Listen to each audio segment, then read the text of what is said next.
di SD 1 Brangsong yang terkena dampak banjir itu buku pelajaran. Ribuan buku pelajaran di sejumlah sekolah rusak akibat terendam banjir yang terjadi di Kendal pada akhir tahun 2022 silam. Sebagian masih bisa diselamatkan, namun banyak juga yang tidak bisa dipakai lagi. Buku-buku yang masih bisa diselamatkan sampai saat ini masih ada yang dijemur. Selain buku juga barang-barang elektronik, diantaranya komputer dan laptop. Seperti di SD Negeri 1 Brangsong yang terendam banjir hingga 1 meter lebih juga merusak peralatan olahraga.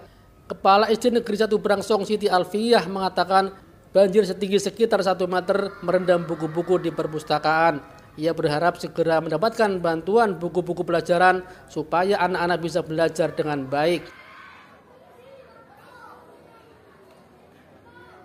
Paling banyak itu di SD 1 Brangsong yang terkena dampak banjir itu buku pelajaran, kemudian alat peraga, sebagian juga alat-alat elektronik gitu Mas. Ya, kalau untuk yang fisik itu ya kelas yang kotor itu. Ya. Ini yang belum terevakuasi itu gudang.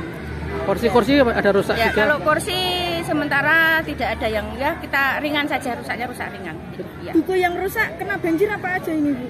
Buku yang rusak itu yang pertama buku tematik ya, buku pembelajaran itu kelas 2, kelas 3, kelas 5, kelas 6 terutama itu. Kemudian ada juga sebagian yang masih baru ini Mbak, jadi kurikulum merdeka karena kita sebagai sekolah IKM itu kelas 1 dan 4 juga terdampak yang buku semester 1 kemarin. Kemudian ada juga buku perpustakaan. Buku perpustakaan itu banyak sekali coba. Karena yang loker paling bawah itu di semua ruangan perpustakaan itu terkena semua. Ya, harapan kami supaya anak-anak bisa belajar kembali dengan sarana prasarana yang seperti sedia kala. Nanti dari pihak pemerintah maupun Dinas Pendidikan dan Kebudayaan Kabupaten Kendal dapat memberikan bantuan untuk anak-anak kami, terutama buku pelajaran, juga alat olahraga itu kemarin itu banyak sekali Mas, padahal itu paketan berapa puluh juta itu ya. Kemudian juga alat elektronik ini ada laptop, kemudian ada layar monitor, ada LCD dan lain-lain. Kepala Dinas Pendidikan dan Kebudayaan Kendal Wahyu Yusuf Ahmadi mengatakan jumlah sekolah yang terdampak banjir ada 48 SD, 8 SMP, dan 7 PAUD. Untuk bangunan fisik sebagian besar mengalami rusak ringan. Penanganan segera dilakukan untuk sekolah yang rusak. Sementara itu, Bupati Kendal Diko M. Gandito pada Selasa 10 Januari 2023 melakukan monitoring di beberapa sekolah yang terdampak banjir. Tindakan jangka pendek sudah berkomunikasi dengan semua pihak dan akan didata serta diselesaikan secepat mungkin. Untuk anggaran bisa melalui CSR perusahaan, Basdas atau dari anggaran pemerintah daerah sehingga semua pihak bisa terlibat untuk membantu dampak pasca banjir. Jadi langkah kita jangka pendeknya langsung kita perbaiki semua yang terdampak kerusakan karena pendidikan ini nomor 1. Jadi ketika ada terdampak cross section seperti ini prioritas kita harus langsung kita perbaiki.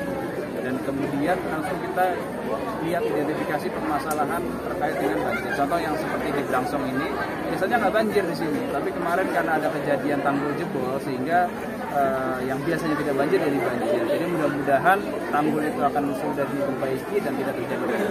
Tapi kalau ada kita lihat di Kaliwungu itu tentunya juga karena sekolahnya rendah sekali dibanding jalan dan drainasenya juga tidak bagus, sehingga itu setiap musim hujan pasti kebanjiran. Apalagi itu menjadi sekolah penggerak gitu. Jadi ini harus menjadi perhatian kita. Nanti akan kita segera rapatkan, kita carikan solusi untuk jangka panjang agar sekolah itu tidak setiap tahun terus-menerus terdampak terhadap cuaca ekstrim atau banjir yang ada di Kabupaten Kendal. Pada kesempatan itu, Bupati juga menyerahkan bantuan buku untuk perpustakaan dan buku tulis kepada siswa yang terdampak banjir.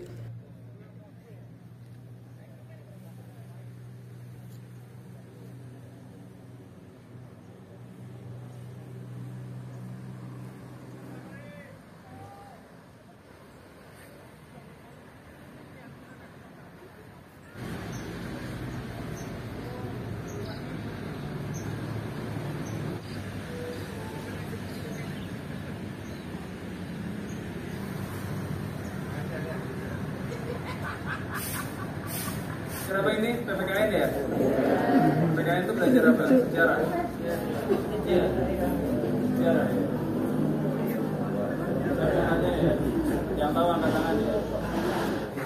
kalau nyuting. Segera, yang pagar dan sejenisnya itu segera. Oke, segera. Dari sini nanti saya diminta Pak Bupati ke DPP KAD sama DPU dan juga koordinasi sama Basnas. Kalau untuk anak-anak yang mungkin seragamnya hilang karena banjir itu gimana Pak? Itu bisa menggunakan seragam seadanya dulu. Kemudian jika ada kendala bisa menyampaikan ke kami untuk nantinya kami support pakaian entah itu dari Basnas ataupun pihak-pihak yang lain. Jadi anak-anak dengan keterbatasan yang ada misalnya harus tetap sekolah. Bareng dengan Bapak Ibu guru yang dibantu oleh semua stakeholder yang ada. Alhamdulillah setelah hari ketiga itu kita sudah bisa melakukan pembelajaran secara online.